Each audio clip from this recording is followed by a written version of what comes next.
अरे दोस्तों, welcome back to my channel. इस चैनल में बहुत ज़्यादा स्वागत करता हूँ। ठीक है। सो इस वीडियो में हम बात करने वाले हैं केवल एक ही शेयर के बारे में। जी हाँ गाइस, काफ़ी पॉपुलर शेयर है ये भी, क्योंकि अभी फिलहाल रिसेंट में अगर हम बात करें तो काफ़ी ज़्यादा इसके ऊपर चर्चा देखने को मिल चुकी है। ठीक है गाइस, तो इसके ऊपर बात कर रहा हूँ।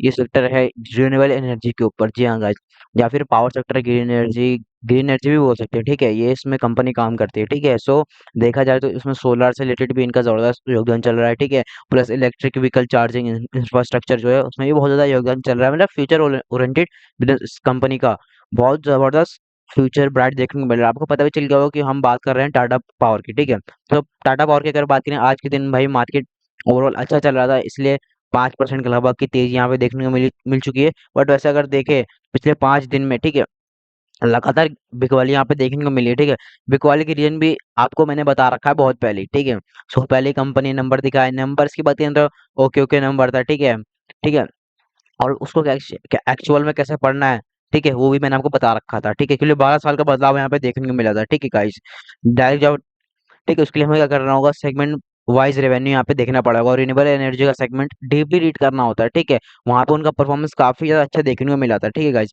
बस जैसे नंबर आ गए उसका आपको पता ही है, अलग अलग रिपोर्ट निकलना स्टार्ट होगा। सबसे पहले अगर हम बात करें गोल्डमैन सैच्स की बात करें तो उन्होंने बोला 45% के लगभग का क्रैश हो जाएगा, 240 का टारगेट दे दिया था पुराने क्लोजिंग प्राइस के हिसाब से। ठीक है, 1 साल के भीतर भीतर इतना नीचे आ सकता है ये।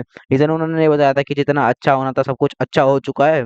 ठीक है, सिर्फ गोल्डमैन सैच ने नहीं, उनके साथ साथ एक और मैंने बताया था जिसका नाम है CLSA ने भी बोला था। ठीक है, सेल करके मेंशन उन्होंने बताया था, और उन्होंने थोड़ा अच्छा टारगेट दिया था। उन्होंने थोड़ा 300 के लगभग का वो टारगेट दिया था, 25% लगभग का गिरावट का उन्होंने बोला है। ठीक है, इस नेगेटिव रिपोर्ट चक्कर में टाटा पावर का बहुत ज्यादा यहाँ पे चर्चा देखने को मिला है। ठीक है, बिकॉज ये फ्यूचर रिलेटेड वो है, प्रोजेक्ट पे काम कर रहे हैं। ठीक है, और बहुत सारे लोग के पास पोर्टफोलियो में कंपनी। ठीक है, सो डेफिनेटली हम कह सकते हैं नेगेटिव रिपोर्टिंग यहाँ पे होती है, उसको भी मैं यहाँ पे कवर कर देता हूँ। एंड कोई पॉजिटिव खबर आ जाती है, ठीक है, तो हम उसको भी कवर करने की कोशिश करते हैं। ठीक है, ठीक है, तो डेफिनेटली यहाँ पे पॉजिटिव 2-3 खबर आ चुकी है, उसके ऊपर मैं बात करना चाहूंगा। ठीक है गाइस, अगर आप इनको नहीं जानते तो आपको जानना चाहिए, और बहुत सारे लोग जानते भी होंगे। ठीक है, अगर आपने टाटा पावर में निवेश किया होगा, ठीक है, अगर आपने नहीं जानते तो आपकी स्टडी बहुत ज्यादा कमजोर है गाइस। ठीक है, एटलीस्ट इनके बारे में तो आपको थोड़ा बहुत पता होना ही चाहिए। ठीक है, ये टाटा पावर के सीईओ हैं। जी हाँ गाइस, टाटा पावर मतलब अभी यही इनके अंडर चल रहा है। ठीक है,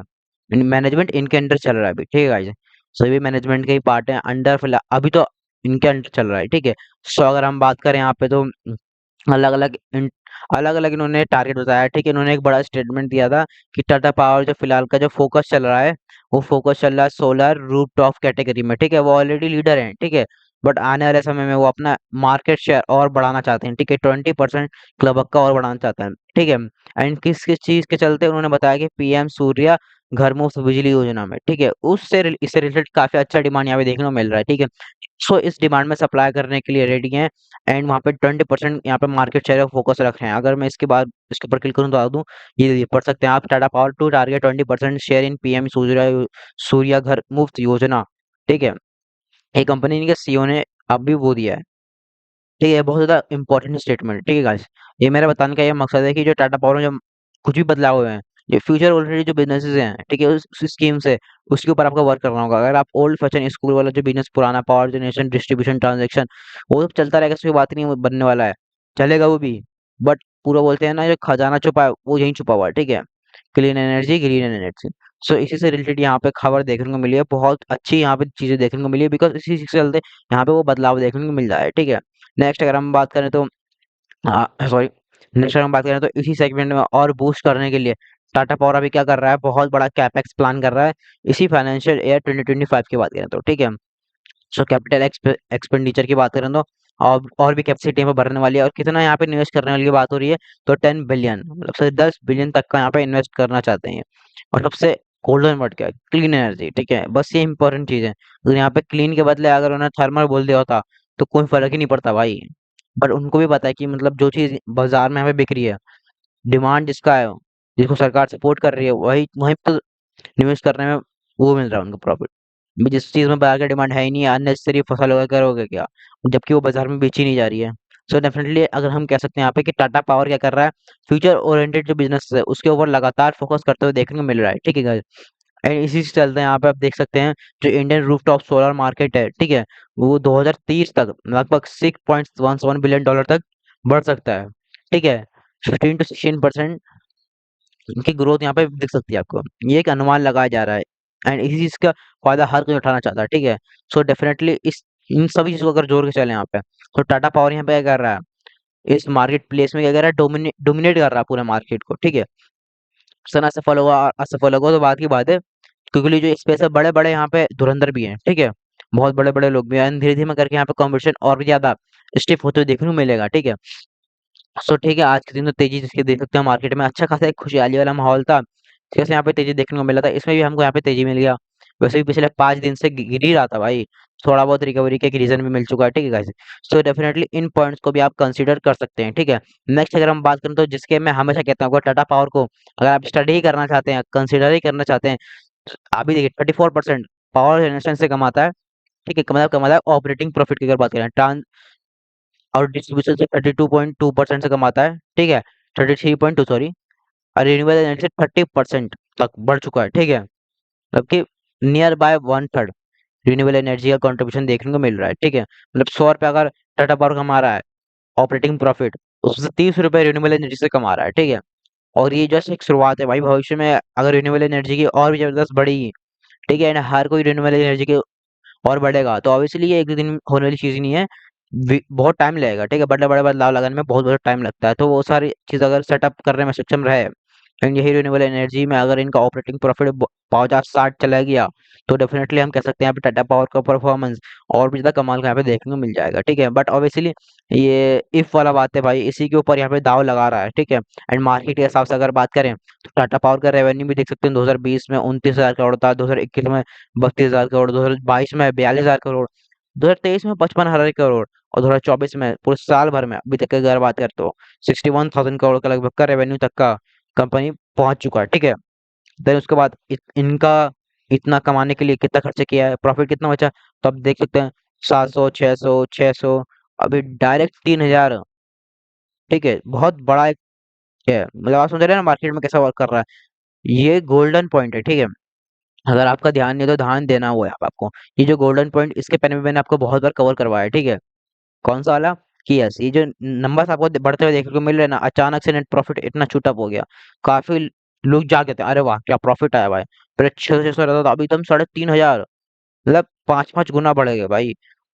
तो अब कंसिडर करना चाहते हैं, अभी आप स्टॉक का चार्ट में देखेंगे तो ऐसा टॉप पे रहता है, आप समझ ही रहे हैं। तो मार्केट क्या होता है कि जैसे मैंने आपको हमेशा कहा है, पहले आपको जज करना आना चाहिए, ठीक है, बट सर ये कैसे करें, इतना कमेंट रहते हैं यहाँ पे कि भाई इससे रिलेटेड कोई फॉर्मूला नहीं है भाई, कोई टूल नहीं है ये, आपको मतलब बिजनेस के समझ जब आएगी ना, तभी आप समझ पाएंगे सारी चीजें कि अभी करना क्या है, किस प्रकार की कौन सी कंपनी कौन सा बिजनेस अच्छा कर पाएगी। वो आप जितना बिजनेस में एंगेज रहिएगा, अगर आप प्राइस बिजनेस में एंगेज रहेगा, अच्छा 400 का 300 हो गया, 300 का 500 हो गया, 500 का 600 हो गया, 600 का 200 हो गया, तो वो सेंस कभी आपको आएगा ही नहीं, ठीक है guys? जो भी चीज ये जो है, धंधे को समझना होगा, सरकार की योजना को समझना होगा, ओवरऑल जो प्लान कैसा है वो उसको समझना होगा, उस हिसाब से आपको फिर खेलना होगा, कभी सही भी जाएंगे कभी गलत भी जाएंगे, ठीक है। बट ये जो पॉइंट आपको जब समझ में आ जाएगा ना, तो आपका फोकस वहां पे चले जाएगा, बिलीव मी, शेयर मार्केट में आपको इतना मजा आएगा ना, आप सोच भी नहीं सकते भाई, ठीक है। तो ये चीज आपको स्किल को डेवलप करने के लिए आपको टाइम लगेगा थोड़ा बहुत, ये कोई एक ऐसा सिंगल गोली नहीं कि आप गोली खाएंगे, जड़ी बूटी खाएंगे और आप रातों रात वो चीजों को सीख पाएंगे, ऐसा कुछ नहीं है, ये एक्सपीरियंस वाली चीज है, ठीक है। देन शेयर होल्डिंग पैटर्न की बात करें, प्रमोटर पे 46% है, देन कोई भी शेयर यहाँ पे गिरवी नहीं है, पहले तो 1% था, तो कोई ज्यादा बड़ी बात भी नहीं। एफ की भी बात करें तो 9.5% के लगभग होल्डिंग है, ठीक है, फैंस तो भाई आते ज्यादा रहते हैं, 15-16% डीआईएस भी है, पब्लिक की बात करें 27.9%, ठीक है। और बाकी अगर हम म्यूचुअल फंड्स की बात करें हम, तो थोड़ा बहुत देख लेते हैं कि म्यूचुअल फंड में कितने टोटल 41 है, ठीक है, एंड फॉरेन इंस्टीट्यूशन की तो बहुत सारे हैं, बहुत सारे हैं, 360 के लगभग का अप्रोक्सीमेटली है यहाँ पे, ठीक है। सो डेफिनेटली आप चाहे तो यहाँ पे क्या कर सकते हैं, टाटा पावर को पढ़ सकते हो, कंसीडर कर सकते हैं, 1.25 लाख करोड़ों की मार्केट कैप की कंपनी है, उतार चढ़ाव तो हर किसी कंपनी में रहता है, ये भी आपको पता पॉइंट होनी चाहिए, ठीक है। मैं अगेन कहना चाहूंगा कि जो ये लोग सवाल पूछते हैं सर अगर ये 45% क्रैश हो गया तो ठीक हो गया, सबसे इम्पोर्टेंट चीज को समझो भाई, आपने जिस चीज के चलते एंट्री लिया ना, यही सबसे मेन मुद्दा होता है, आपने जो एंट्री क्यों ली है। अभी जिसने एंट्री इसलिए लिया कि 200 पे देख रहा था, अब 400 हो गया, इसलिए ले लिए, तो उसको तो कोई मतलब वो तो हमेशा डर के माहौल में रहेगा, ठीक है। अगर आपने एंट्री बिजनेस को देख के लिया है, ठीक है, रिन्यूएबल एनर्जी भाई मुझे लगता है कि ऐसा ऐसा स्कोप है करके। तो इस चीज को चेक करो कि रिन्यूएबल एनर्जी में उनका बिजनेस कैसे चल रहा है करके, ठीक है। क्यों अगर देखा जाए तो उसमें कोई ऐसी कोई बात नहीं है ये अच्छा करेगा, बिकॉज कंपटीशन भी एकदम धमाकेदार चल रहा है भाई। और हर लेवल पे मतलब कि इनके अलग अलग प्लेयर है, बड़े बड़े कॉम्पिटिटर है, जैसे अडानी पावर से लड़ना है, अडानी ग्रीन के साथ लड़ना है, टोरेंट पावर के साथ लड़ना है, एबीबी इंडस के साथ लड़ना है, ठीक है। और अडानी टोटल गैस से भी लड़ना है, ठीक है। इनके साथ जेएसडब्ल्यू एनर्जी के साथ, इन सब साथ लड़ना है, तो यहाँ पे आपको फोकस रहना चाहिए, ठीक है। तो ये देखने को मिलना चाहिए कि कितना अच्छा परफॉर्मेंस रिन्यूएबल एनर्जी कर सकते हैं, ठीक है। अगर वहाँ का ग्रोथ इम्पैक्ट अच्छा रहा, लगातार अच्छा परफॉर्मेंस दे रहे हैं, तो डेफिनेटली कोई डरने की बात नहीं है। बाकी शेयर प्राइस ऊपर नीचे होता रहता है, तो बट वहाँ पे आपको समझ में आ रहा है कि कंपनी उतना स्किल नहीं है उन पे, वहाँ पे कुछ नहीं कर पाता, तो डिसीजन लेना पड़ता है फिर कि भाई चलो भाई एग्जिट करने का वक्त आ चुका है, ठीक है। जिस किसी ने लिया था वो अब नजर नहीं आ रहा है। तो इस हिसाब से देखना होता है, इस हिसाब से नहीं कि वो 400 का 200 हो गया तो निकल जाते हैं, वो 200 का 800 का तो बाय कर लेते हैं। तो ये गलत, ये सबसे टफ पार्ट होता है, ठीक है। आप ऐसा भी कर सकते हैं, बट यस ये स्किल डेवलप करने के लिए आपको बाजार में टिकना होगा, आपको बिजनेस ओरिएंटेड अप्रोच रखना होगा, ठीक है।